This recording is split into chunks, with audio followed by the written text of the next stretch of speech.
In Pittsburgh, 3 firefighters die in the line of duty, bringing new urgency to the search for the cause of a mysterious blaze. 2 suspicious fires strike East Baltimore in the same week. Perplexed investigators try to draw a connection. To catch an arson suspect, investigators in Reno must rely on evidence from the crime scene.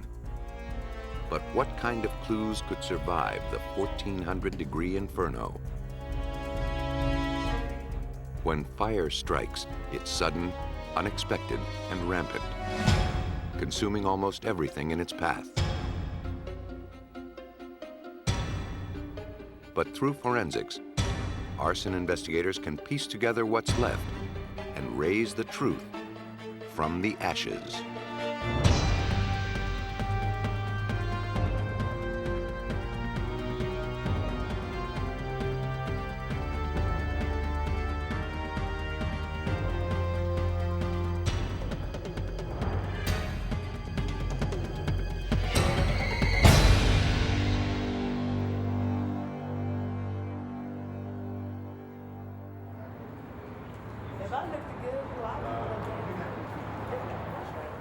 Some fires start purely by accident. Others only seem that way. It's the investigator's job to tell the difference. In 1995, the urban landscape of East Baltimore was plagued by a series of mysterious fires.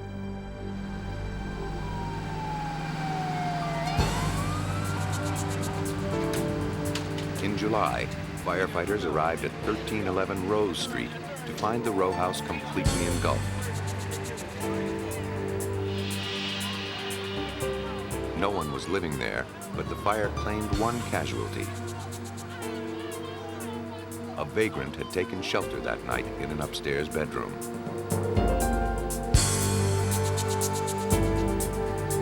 The intrusion cost him his life.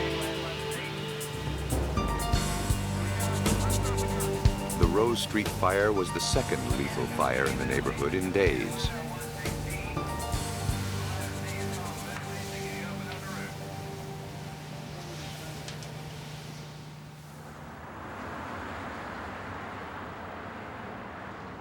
Less than a week earlier, neighbors reported a blast that tore apart a narrow building a few blocks away on Lombard Street. Bricks and debris flew 50 feet from the explosion. A woman who lived next door went into cardiac arrest as a result of the explosion and later died of complications. The Baltimore police and fire departments called in the Bureau of Alcohol, Tobacco, and Firearms to examine the suspicious fires. Agent James Tanda led the investigation for the ATF. This was a massive explosion. These are 3-story brick row homes on Lombard Street that are contained on both sides. This unit happens to be in the middle of the block, and when it exploded, the entire building collapsed, and the fire was devastating. If there was anybody else in there other than the arsonist that day, they would have never survived this. 2 suspicious fires, 2 structures reduced to rubble in the span of a few days.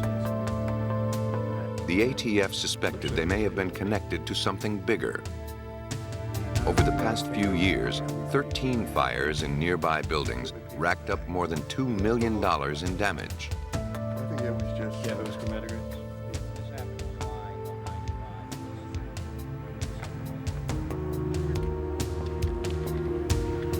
Now that fires had claimed 2 lives, the investigation took on new urgency. Any kind of odors or anything noticed? Fearing they were dealing with a serial arsonist, the ATF and the Baltimore Police Arson Squad sought to determine whether these blazes had been intentionally set and if any connection could be drawn between them. Baltimore arson investigator Mark Proffilli, a criminalist with the Baltimore Police, was assigned the case. People wonder oftentimes how you can take a bunch of rubble and find evidence, and we believe that fire doesn't destroy evidence, rather it creates it. Bob, we're gonna need some shots in here. Okay. This is where the guy's body was found, Sal. The victim of the Rose Street fire succumbed to smoke inhalation in an upstairs bedroom. Face down on the floor, head toward the back door, the back window. Okay. But the fire had come from below and worked its way to the second floor.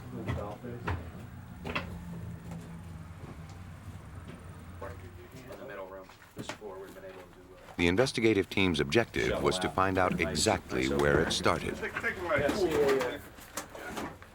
Fire always marks its path.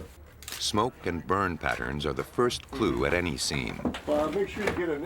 As the flames move through a building, they leave distinct patterns, which can lead a trained eye to the point of origin. Oh, yeah. Yeah. Investigators need to know where a fire started before they can determine what caused it. Carpet. It was a big fire. Ready for a new angle? Yeah. Point of origin is that area of the fire, the exact point where the three elements of a fire would come in together. That would be fuel, heat, and oxygen. And that would be the area from a forensic standpoint that we would look for the physical evidence of flammable liquid residues being poured. What investigators found when they examined the floor was a circular area that had been burned much deeper than the surrounding wood. The pattern suggested that this was the point of origin. One, I can even say this suggests the person taking the gasoline and The pouring wood it. had been soaked with a starting flammable liquid, an all the way accelerant, and at pouring this it here. spot. Making her the hard edge burning where the alligatoring effect of the wood stops is a good area to collect samples. This sort of defines where the pour would start and finish. Also, the burn through and the tongue and grooves would show us that probably a flammable liquid was poured here. What makes me believe even stronger that it's a flammable liquid is if you can follow, you see the damage when the floor comes around and goes out, spreads all the way across here, which to me suggests that perhaps our arsonist poured some flammable liquid, small amount here, walked towards the front door, threw the flammable liquid in a large area, sets the can wherever, lights his match, and exits. As the investigation continued at Rose Street, the ATF called in a specialist. Tipper, a dog trained to sniff out traces of accelerant, set to work. She helps investigators identify similarities between arson fires by locating where flammable liquid was poured. With a sense of smell 200 times more sensitive than the human nose, these dogs can pinpoint minute traces of accelerant. Where's it at? Find it. See here. Yeah, girl. See here. Good girl. See here. See here. This drastically reduces the time needed to test samples collected randomly. Where's it at? Over here. Good girl. Good girl. Sneak. Come here. Get here. Get here. Here. When Tipper finds what she's looking for, she sits down and puts her nose onto the most saturated spot, Good work. Good work. That's good work. telling investigators precisely what evidence to gather.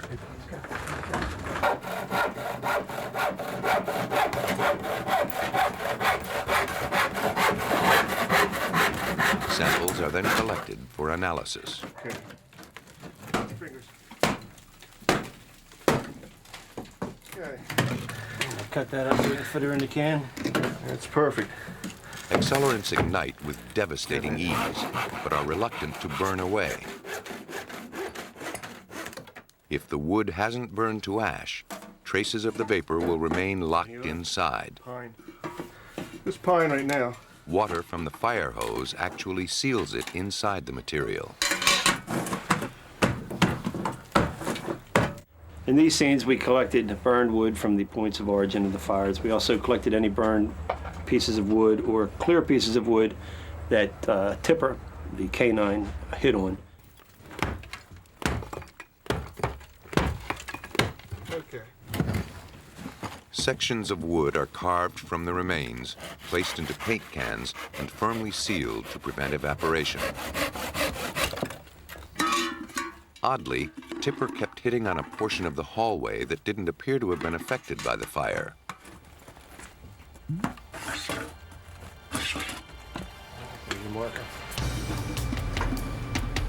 Samples from this spot were sent with the other samples to the Baltimore ATF lab.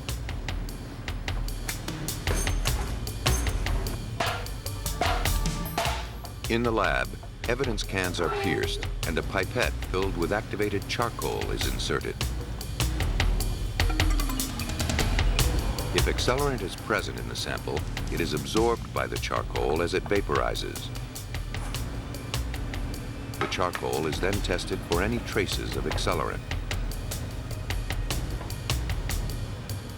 Analysis confirmed that gasoline had fueled the Rose Street fire. Samples collected throughout the house showed that it wasn't just splashed lightly about. The arsonist had probably thought that more gas meant a bigger blaze.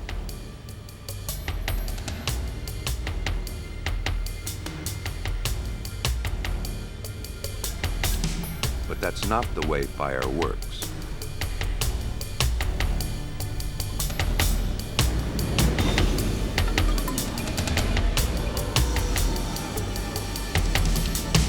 Though the arsonist had accomplished his goal, he was not an expert in the ways of fire. You have to have that fuel-air mixture correct for the fire to burn at its peak as best it could, and they just put too much gasoline in. They didn't have, maybe not enough windows open, maybe something, but they just had too much in here. One of the biggest clues was the unburned patch of floor found by Tipper. The ATF found traces of accelerant, but it was faint and far from where the blaze occurred. Show me. Someone had tried to torch this building before. Show me better. Good girl. Could Tipper's curious finding put investigators on the trail of an arson ring? See?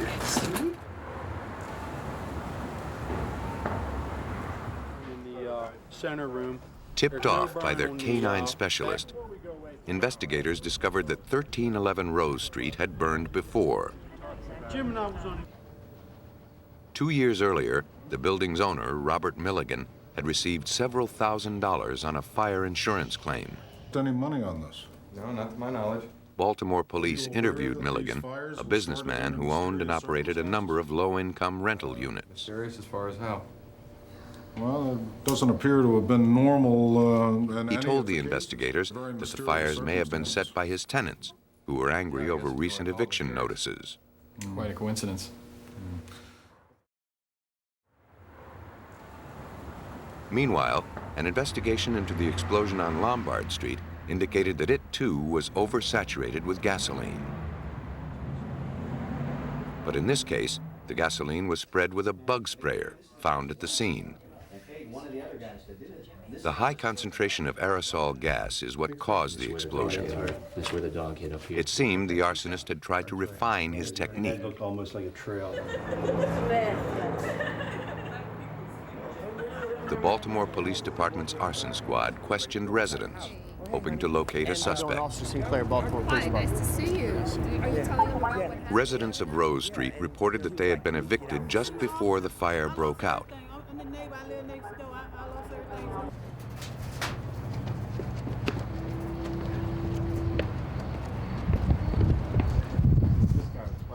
Neighbors near the Lombard Street explosion saw men moving furniture and files from an office in the doomed building, then moving in cheaper desks and cabinets.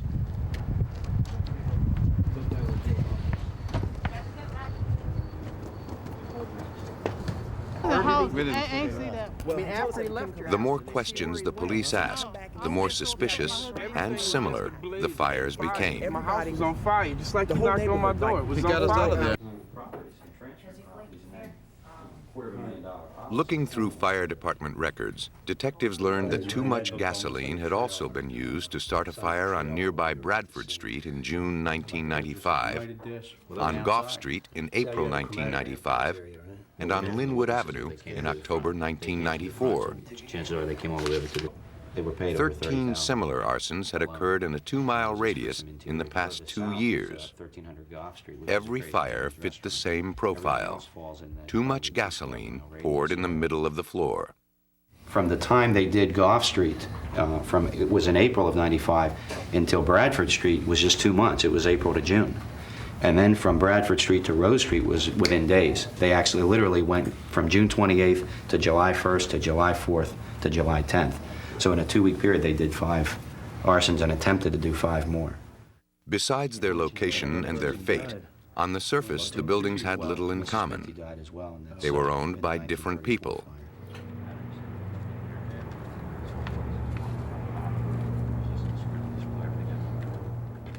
Months after the spree of fires ended, investigators hadn't closed in on a suspect, but they felt confident that all 13 arsons had been motivated by the same individuals.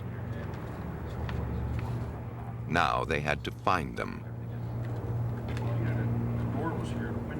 And what we tried to do was draw a link between this and all of the other scenes, and we were able to do that through their lab. We were able to find consistencies in how each one was initiated, as well as the accelerant that was used from scene to scene was all consistent. If this were an arson for profit scheme, it would take a massive paper chase to uncover it. Police and ATF started with a background check on Robert Milligan, owner of the Rose Street property.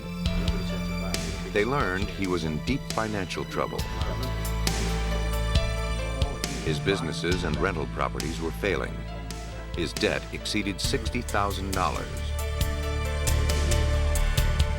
Investigators researched every property that Milligan had ever owned. The names of known criminals kept cropping up as his business partners. The next step was to find out if any of these other men had buildings that burned. Using bank statements, corporate records, and fire department, police, and insurance reports, investigators slowly pieced together a string of insurance payoffs that linked Milligan and his business partners to all 13 fires.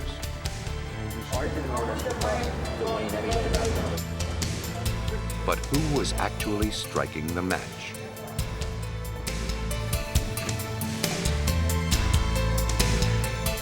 The investigation revealed that one of Milligan's business associates was recently imprisoned for robbery.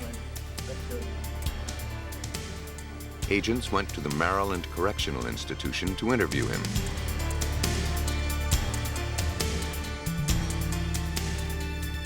In exchange for a reduced sentence, he admitted his involvement in the arson for profit scheme. He named another business associate, Paul Beber, as the torch. Beber had been injured in the Lombard Street explosion, he said.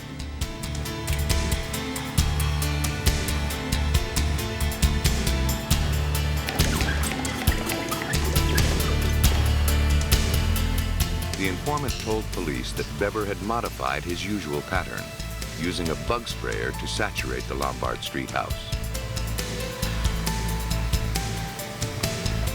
He thought it would be a quick job, but he underestimated its power and was temporarily trapped in the flames. Beber managed to escape and flee with the help of Robert Milligan's brother, Gary.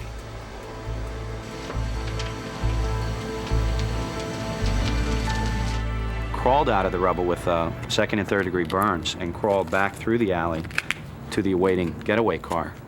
At that point, Gary Milligan then picked him up and took him back to his house where they tried to doctor him before he went to the emergency room. As soon as Beber was released from the hospital, he went into hiding. He was eventually flushed out, apprehended, and arrested. To the getaway vehicle. He was surprised, very surprised that he was caught, that it was over. He was very surprised. He had been running for so long and had led a life of crime since he was 16 years old, that at the age of 32 to be apprehended, knowing that he was charged now with arson, conspiracy, attempted murder, and a bunch of other crimes, he knew his life was essentially over. To close the case, the ATF had to find a way to link Robert Milligan to the arson scheme. A sting was set up. In this surveillance video, he's discussing the arson with his former business associate, who cooperated with authorities under condition of anonymity. Everything's cool, right? With me? Yeah. I mean, can you find out if Look funny if anybody knows anything about me or if anybody's coming to see me. Listen to me carefully. They told Paul that they know that I'm the mastermind behind it all. It was all the ATF needed. We pay rent. We ain't going nowhere. I don't care. No. Police learned that Milligan hired men to evict his tenants a week before the Rose Street blaze.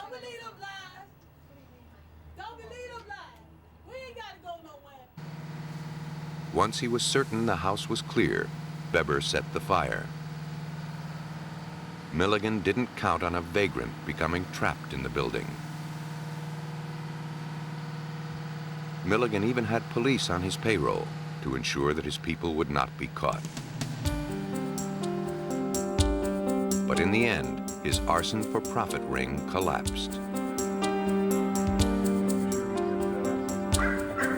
In November of 1996, federal indictments charged Milligan and his 5 co-conspirators for their roles in one of the largest serial arson for profit cases in Maryland history. By April of 1997, all the defendants had pleaded guilty to arson, conspiracy, and federal firearms violations. The judge doled out stiff sentences, ranging from 17 to 24 years in federal prison. Milligan and his associates tried to cover their tracks, hoping that the power of the fire would destroy any link to them. But forensics had connected the 13 seemingly unrelated fires with the people who masterminded them. Had it not been for good police work and effective lab analysis, their elaborate arson ring might have never been exposed. Other arsonists are less methodical, but catching them can be equally challenging.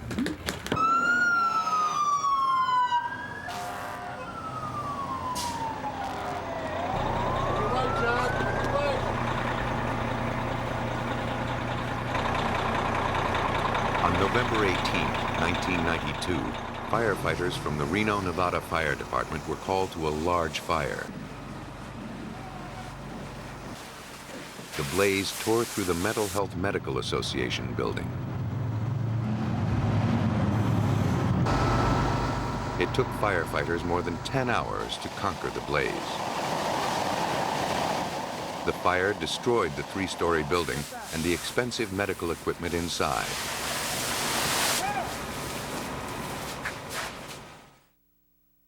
The intensity of the fire seemed suspicious. Forensic investigator William Stevenson was called in to photograph and examine the wreckage. This would be one of the first photographs taken at the scene. It's an aerial photograph of the actual building itself. The area just to the west of this porch, or towards the residence itself, was the area that the fire investigators indicated was the possible point of origin for this fire. Once the fire had been extinguished and the building declared safe, Fire Inspector Bill Bernie explored the aftermath.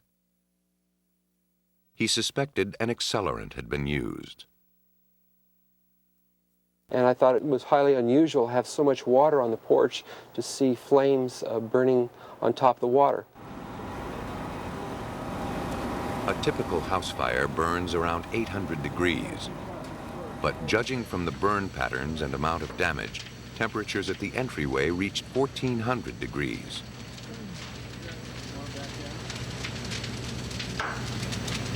Neither an electrical fire nor spontaneous combustion from oily rags would have produced these patterns.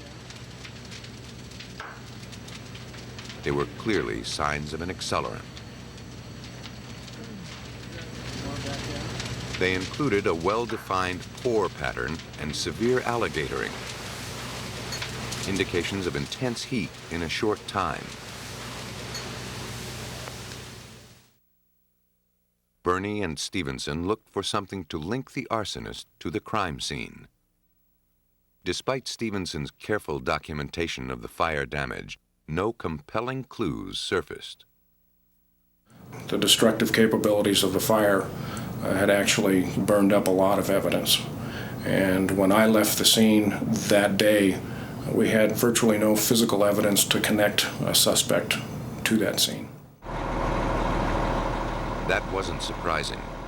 The intensity of the blaze made it impossible for firefighters to enter the building, so the order came to flood it from the outside.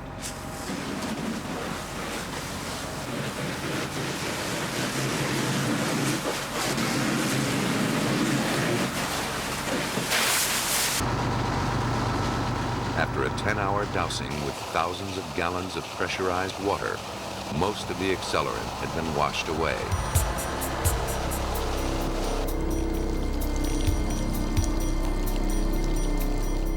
Investigators focused their attention on the front door,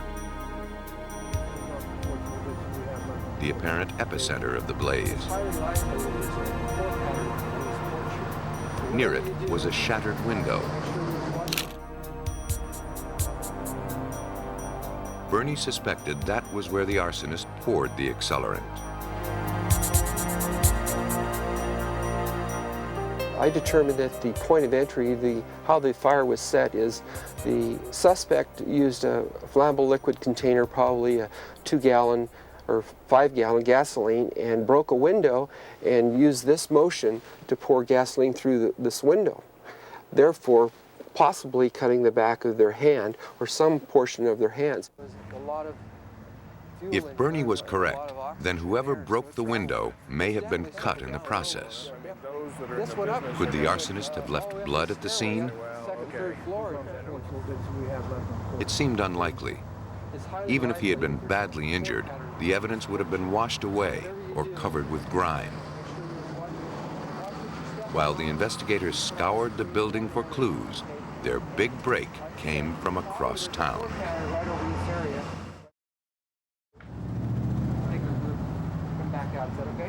Investigators Bernie and Stevenson were frustrated by the lack of evidence at the Mental Health Association building in Reno. Fire started way down here low, so that's another indicator. But just as they finished their inspection, they learned about a shooting at a mental health facility in another part of the city. Doctors who had offices in the burned building also worked in this facility. From interviews with personnel, the investigators zeroed in on a suspect in the shooting, James Thomas Manasses, a 57-year-old cab driver who lived 5 blocks from the fire. His wife, a psychiatric patient, was institutionalized at the facility.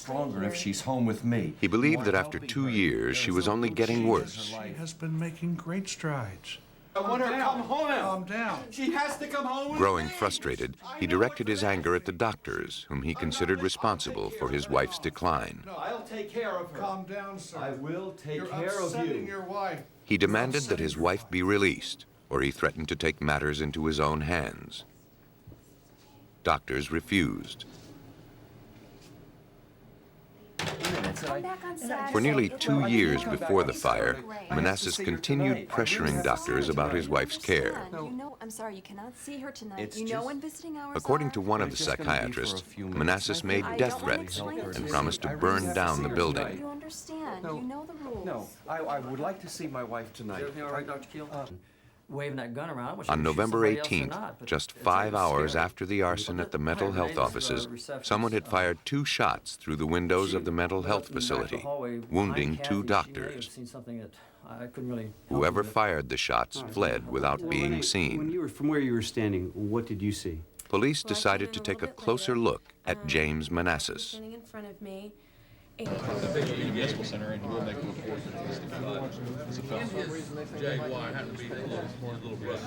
Officers went to his house and found him bleeding heavily.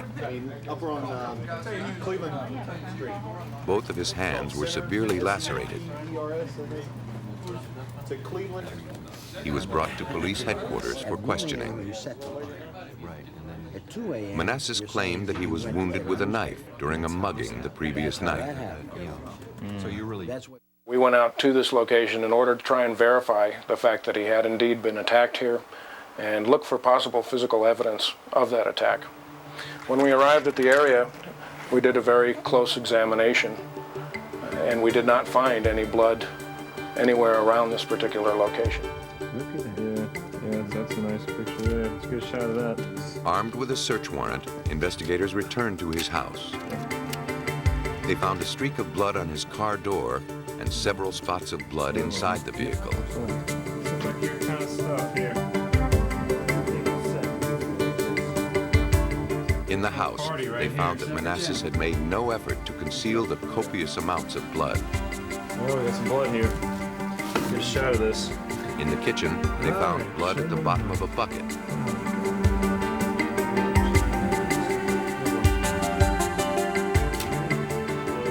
In the bedroom, they uncovered bloody pants and a bloody towel. Oh, yeah.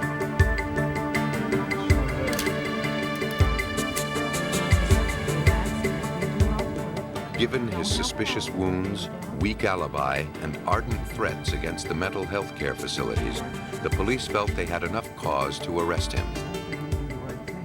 Bernie and Stevenson believed they had the arsonist in custody, but they knew that they didn't have the kind of physical evidence that would assure his conviction. There had been no eyewitnesses to the crime, and no accelerant was found on the suspect's clothing. But his wounds raised suspicions.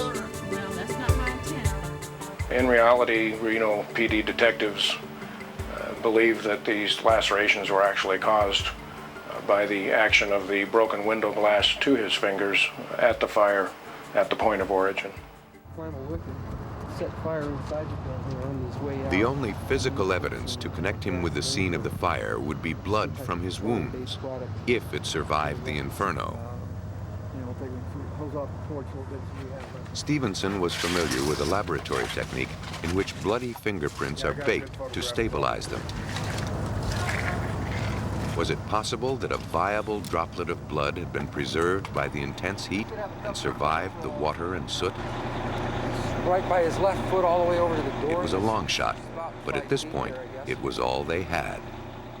Because of all of the hundreds of thousands of gallons of water that had been used on that fire, the actual damage by the heat and flames, damage by the char and the residue, and the items falling from the ceiling and such, we were a bit skeptical as to whether we would find some blood evidence at that scene.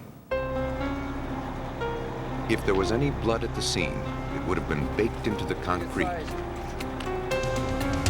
The investigators removed 6 inches of burned debris. Then they gently washed down the front porch. As layers of wreckage were moved, a series of brown droplets that appeared to be blood became visible. A marker was placed on each drop. The blood droplets led from the shattered glass down the porch steps. Not knowing how much of the blood would yield helpful information, they collected as much of it as they could.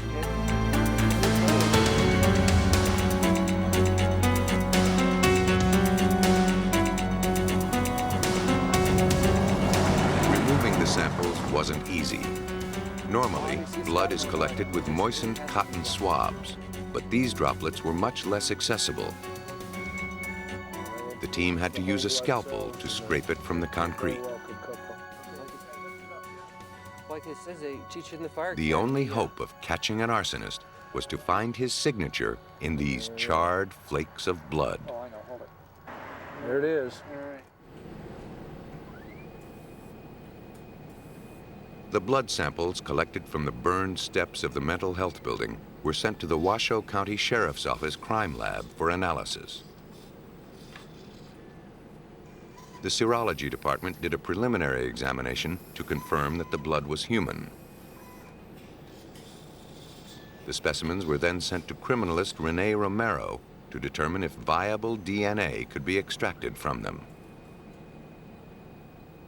We really didn't expect to get results. The stains themselves looked like something that came from the bottom of a charcoal grill. And high heat is something that can ruin DNA. In fact, the heat had been very destructive. But despite temperatures in excess of 1,400 degrees, Romero was able to extract DNA from 3 of the 11 samples.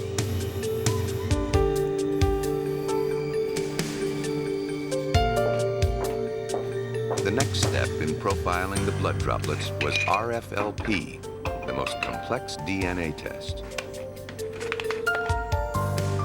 It's most often used when the sample is in bad condition or is too minute. By exposing the DNA to radiation and using a series of radioactive tags, a DNA profile can be determined. The test took 3 months to perform.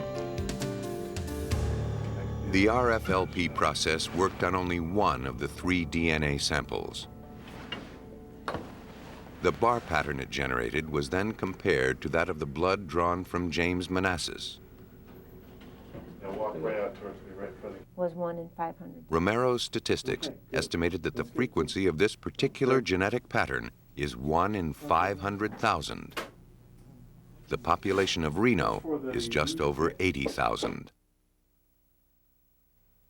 The slim but powerful DNA evidence had survived the crucible of a devastating fire and bound James Manasses to his hostile act. To Bernie's way of thinking, Manasses was a man who wanted attention for his crime and sympathy for his wife. It seemed like he was a man with an agenda. Basically, I think he was playing with us, or myself, to see how long he could prolong being arrested, and he wanted to be noticed. He was a vigilante. He wanted everybody in the world of the city of Reno to think that his wife, who was being treated at the mental health facility, wasn't being treated correctly.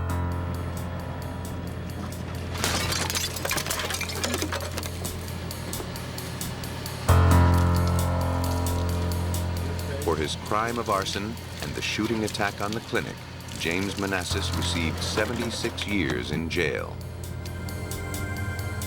With a gallon of gasoline and a match, Manasses' stunt evolved into an enormously costly crime, totaling $4.5 million. Fortunately, the fire claimed no victims. The ultimate price is paid when fires turn fatal. Shortly after midnight on February 14, 1985, the Pittsburgh Fire Department was dispatched to 8361 Bricelyn Street. Captain Thomas Brooks, firefighter Patricia Conroy, and firefighter Mark Kolenda entered the house and made their way down a staircase to the basement. When the stairwell collapsed, they found themselves trapped with no apparent way out. The intense heat and blinding smoke prevented them from finding an exit. Their hose burned in half. Their radios failed.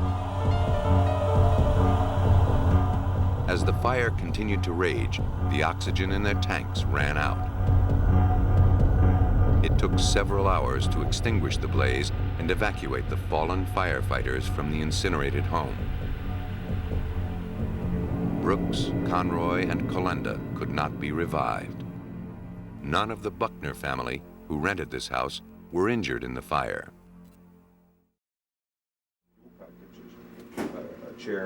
Because the fire turned fatal, the Pittsburgh fire inspector contacted the Bureau of Alcohol, Tobacco, and Firearms. Special Agents Dan Bay and his partner Bill Petrus were assigned to the case. Anytime you have a situation where 3 firefighters die or a firefighter dies, it's a very high priority with ATF as far as the investigations go.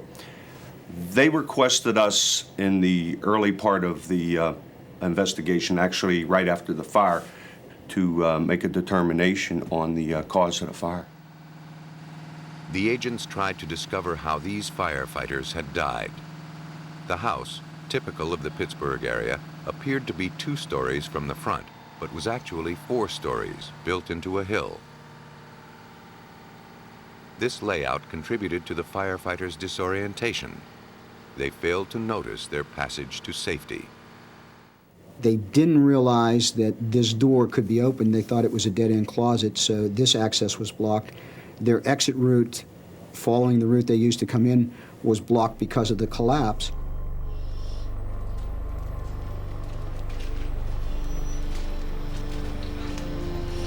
Blinded by smoke, the firefighters felt around the walls, searching for exit windows. When they couldn't find any indentations, they believed they were trapped underground.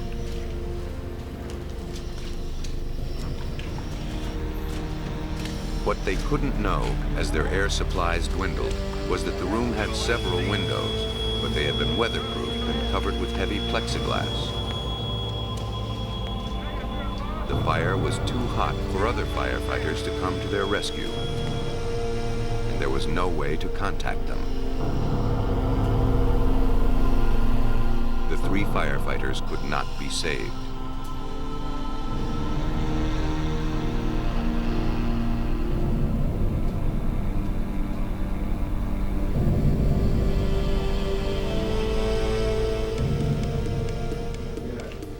Investigators now had to determine how the fire started. ATF agents surveyed the wreckage. The majority of it was in the basement and attic. This suggested that the fire began in the basement. Then, having extinguished all combustible materials on that level, leapt up to the attic through the spaces between the walls. The absence of frayed wires or damage to the inside of the washer, dryer, water heater, or furnace dispelled the theory that the fire could have been sparked by an electrical glitch. A pile of charred laundry sat in the middle of the soaked floor. When investigators turned their attention upwards, they noticed an odd burn pattern directly above the burned laundry. The marks aroused the suspicions of investigator Dan Petrus. The joists of the ceiling were burned out in a circular pattern that was probably about 12 feet in diameter. That is unusual. So that was one of our early indicators that something occurred in the basement that wasn't typical of a naturally occurring fire. To understand the fire's progression, the ATF team relied on a series of mathematical formulas. By plugging the values for burning textiles into the formula, Petrus determined that a pile of laundry of that size would generate 176 kilowatts of energy. Got anything to seal this with? Yeah, probably 12-foot drop-off. That figure was then factored into a flame height formula. This is a shot down that stairwell. It calculated that the maximum flame height would be only 2.5 feet. It can then be placed in other... The flame wouldn't even reach the ceiling, let alone leave such a large burn pattern. How we could have a fire that would extend... So when we look at a particular fire scene and we interpret the patterns, then the next question we ask ourselves is, does the fuel load that we find in this room have enough energy to create the patterns that we're observing? We need a flame height. Even if the laundry were piled up to the ceiling, it wouldn't create a great enough flame to mushroom out and ignite the joists simultaneously. But factor an accelerant into the equation, and the picture changes. The calculator says 1,300 kilowatts. By adding a single gallon of gasoline to the laundry pile, the flame height increases to 13 feet.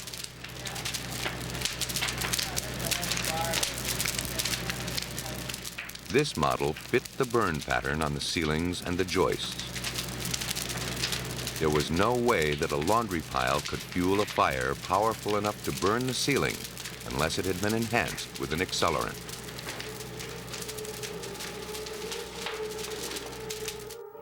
When we plug in a material that has the characteristics and energy of gasoline, then that particular material will create the patterns that we have observed. Petrus had located the origin of the fire and determined that an accelerant had been at work there. But collecting evidence to prove his case would be difficult. Burned shreds of laundry had been soaking in water for hours. The basement floor was made of concrete. Because it's non-flammable, it doesn't yield a discernible pore pattern. That's enough. When you get that back to the lab. If this case were to be solved, the story would be told in the lab.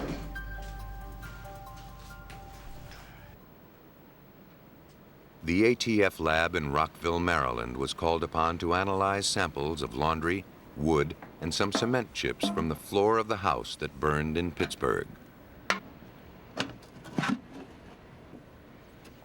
Forensic chemist William Kennard examined the debris from the fire for traces of accelerant. When a fireman sends us some debris, and he's looking for an accelerating compound, and he petitions us to try to find this accelerating compound from the debris that he sent in. So we use the charcoal strip method. The test involves the insertion of a charcoal-coated strip into the canister, held in place by a magnet.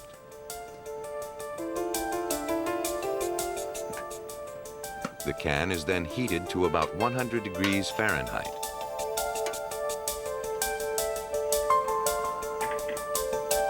If hydrocarbon molecules, the main compound of accelerants, are present, they are captured by the charcoal. The strip is dissolved in carbon disulfide, and the resulting solution is injected into a gas chromatograph. The instrument displays a chemical profile of the substance. Kennard then compares the pattern of peaks and valleys to a standard for evaporated gasoline. If the patterns match, gasoline is present on the sample.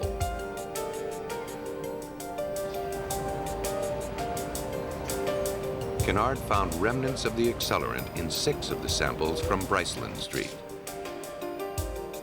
His identification of gasoline in the pile of laundry corroborated the scenario of arson. A fire started when a pile of laundry on the basement floor had been doused with gasoline and ignited. Now, the investigation focused on finding out who did it and why. And your name? The ATF first questioned the homeowner, but he had nothing to gain by the destruction of his home. The ATF suspected that the Bricelyn Street fire might have been gang-related, but that seemed a dead end. They then contacted Ronald and Darlene Buckner, who rented the house. The focus soon turned to the Buckner's daughter, Catherine. When we looked into her background, she had been involved with 2 other residents in the past year and a half that had basement fires. So she became a very strong suspect, and we considered her for probably 6 to 7 months of investigation before she was eliminated as the suspect. As they continued their investigation, the ATF learned that the Buckners aspired to buy a house. In the summer of 1994, Ronald and Darlene had gone to look at homes with several real estate agents. In October of that year, they inquired several times about purchasing houses, but were turned down each time because they couldn't afford a down payment. In November, after 5 years without coverage, the Buckners took out a renter's insurance policy on the Bricelyn Street house. Only 3 months later, the house was gutted by fire.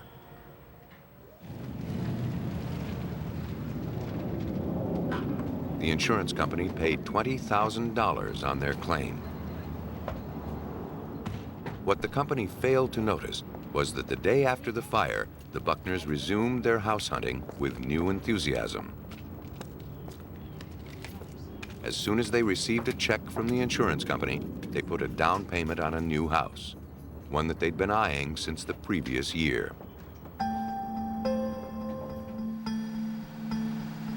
A motive was taking shape. Investigators grew increasingly suspicious of Darlene Buckner and her son, Gregory Brown. Darlene said that on the night of the fire, she and Gregory had gone grocery shopping. They returned to find her house engulfed in flames. Yet neighbors had seen Gregory Brown standing outside his home, watching it burn, even before emergency crews were on the scene. Another neighbor had seen Darlene driving her car near the grocery store alone that night. Shortly after the fire, Gregory had been arrested on drug charges. He had served 90 days.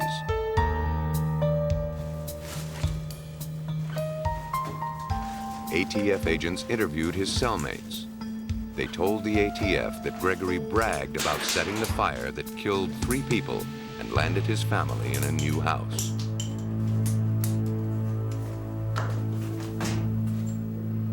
Actually showing that the temperature... The ATF filed charges against Gregory Brown and Darlene Buckner. All the scientific evidence pointed to arson. Fire setters unleash a force far beyond their control. By dropping a match in a gasoline-soaked pile of laundry, Gregory Brown set in motion a chain of events that claimed 3 lives.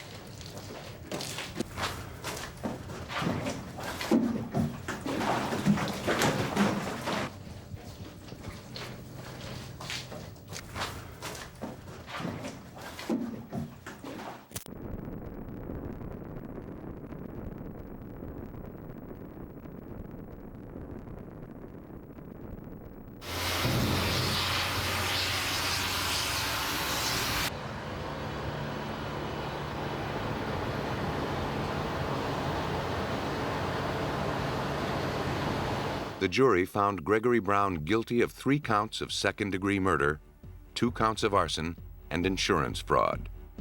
He was sentenced to 3 consecutive life terms in prison. Darlene Buckner was found guilty of insurance fraud, but was acquitted of the other charges. She was sentenced to 3 years and probation and fined $5,000.